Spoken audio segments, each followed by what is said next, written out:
এসে গেছিস বাবু? হ্যাঁ মা। হাত মুখটা ধুয়ে নে, আমি তোর জন্য একটু কফি বানিয়ে দিচ্ছি। ঠিক আছে মা। বৌমা, বাবু চলে এসছে, ওকে একটু কফি বানিয়ে দাও তো। হ্যাঁ মা, দিচ্ছি।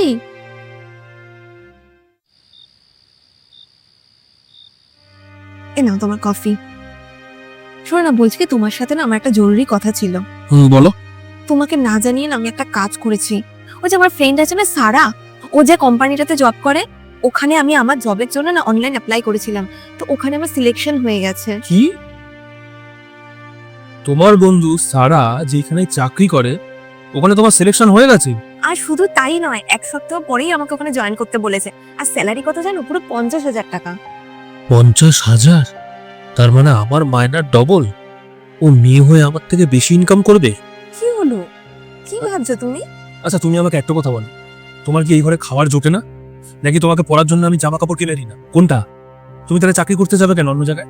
আর না, তুমি কি ভাবছো যে তুমি বেশি টাকার চাকরি করে আমার উপর রোয়াব দেখাবে? তুমি ভুল ভাবছো অভি, আমি ওরকম কিছু ভাবছিই না।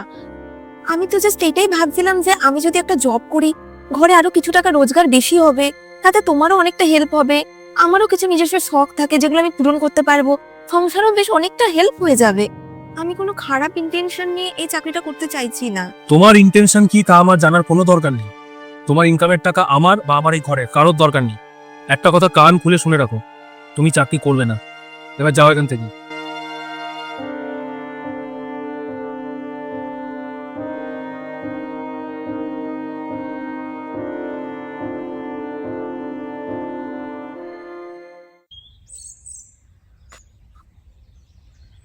বাবু শোন, বস এখানে। হ্যাঁ মা, বলো।